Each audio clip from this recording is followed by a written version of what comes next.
Chapter 12, MRP and ERP. So there are dependent and independent demand. So on the top left here, this is the independent demand. So it's sort of stable, it goes up and down a little bit, but it's somewhat stable over time. And then this other is dependent demand, and that's where you just have these periods where you just get these big orders, and the rest it's nothing. So then if you look over here, the amount you have on hand, here you have some amount on hand until you get to a point where you get a new amount of stock in and it goes down.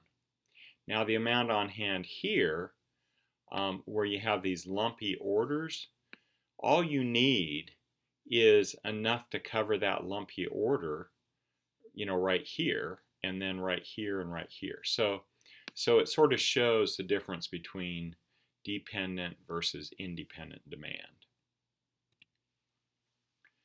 MRP. So MRP stands for Material Requirements Planning. And what this is a computer-based information system that translates the master schedule requirements into time-phased requirements for subassemblies, components, and raw materials. So the MRP has to answer three questions: what is needed, how much is needed, and when is it needed? So here's an overview. So on the left-hand side here, the inputs, we have a master schedule. You have sort of design changes which come with a bill of materials. You have receipts and withdrawals, which are your inventory records. So all of that go into your computer system, which is the MRP processing. And out of the MRP comes these reports. So one of them is changes, one of them is order releases, and planned order schedules. So, and then these other are secondary reports, which exception reports, planned reports, performance control reports.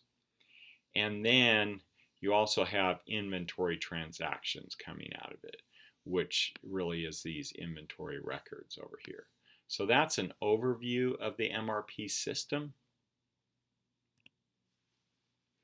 Cumulative lead time. So cumulative lead time is the time, you'll hear this, well, the lead time for this product is 10 weeks. And so, well, why does it take 10 weeks? Well, we don't have it in stock, and it's not an item that we keep in stock. We build it from the time you order it. This is the lead time. So here, it takes a little bit of time from the time you get the order and you procure it. It takes 2 weeks to procure it. Then you start fabricating it, so this is where you're cutting the parts and everything. And then you go into subassembly where you start putting things together, and then you go into the assembly right here. And so that's why it takes 10 weeks. So that's your cumulative lead time. So here's an example. So this is an assembly diagram and a product tree. So at the top is the assembly diagram. So this is the assembly diagram, and this is the product tree. So if I look at this, if you were going to build this from scratch, you'd have to go order the wood, and then you'd go machine each of these individual parts. So that's what we call fabrication. And then you put these legs and crossbar together. That is subassembly. And here's some more subassembly. And then up here is assembly. And you can see this same diagram down below where you got legs, crossbar, leg assembly, side rails, crossbar, back support, and it ends up as a chair. Now, if you remember several weeks ago where we talked about production planning, where, so this might be one station, and this might be a station, and this might be a station, putting these together. And then depending on how long each of these, then you could load it appropriately. So that's I'm sort of connecting the dots between this chapter and several chapters ago. So here's an assembly time chart. So here your procurement of the raw material. So all of this is happening 2 weeks. And then you got fabrication of part E, fabrication of part G.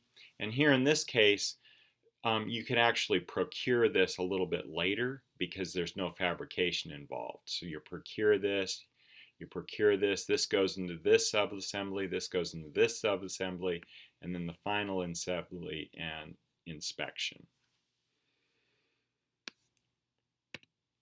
So other considerations with MRP. One of them is safety stock.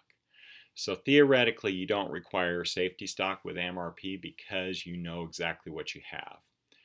But there's other things that might necessitate safety stock. So one of them is a bottleneck in the process. Another possibility is scrap rates. So if you make this subassembly and you make it wrong, now the next section, if you're making that back and you got a new person making it and they do it wrong, now if you have no safety stock in the process, you can't remake it because you have no safety stock. So it's also there's also a concept of safety time, and you'll hear in scheduling later when we talk about scheduling. A lot of times safety time is called management reserve. You'll also hear management reserve referred to as money or materials. So you'll have a budget for a project and you'll have a management reserve. So this is money that's not allocated, that's sort of a safety money. Another thing might be a margin. So you say, I have some margin or some safety time. Okay, load reports. So a load report is really how much is needed in production versus capacity. So if you look at this week here, we're almost to capacity. The next week we're a little bit lower. The next week we're about the same, but this is a planned order right here. The following week, look, we're going above capacity. So then the question is, if you're above capacity here, you could move this capacity forward and go ahead and make as much as you can during these periods so that when you get to here, you're not having to work overtime. So it's sort of a trade-off between overtime versus excess inventory. And these are planned orders. So this planned order could, be lower or it could be later. And then you come out here, which is the expected orders.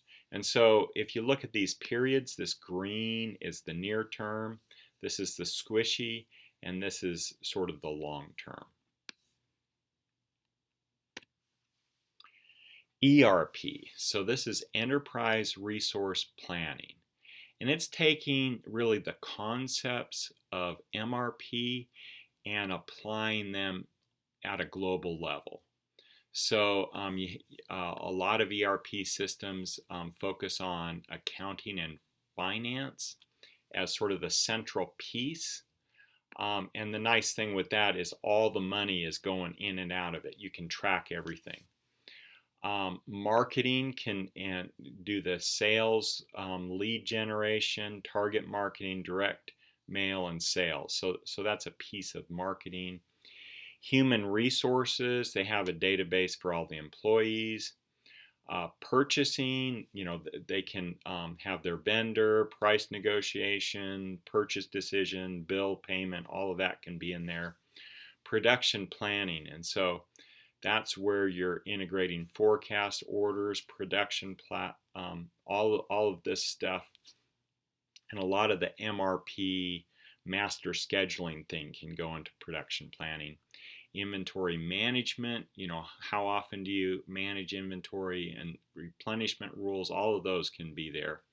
Distribution, and sales and supply chain management. All of those pieces are all in a single computer database that if it's well integrated, a lot of the thinking is done for you, or not so much thinking, but calculating. So in summary, there's dependent versus independent demand, material requirements planning, cumulative lead time. We talked about the assembly diagram, product structure tree, safety stock. We touched on safety stock, although the next chapter is going to go into safety stock in a lot more detail. Load reports, and then ERP.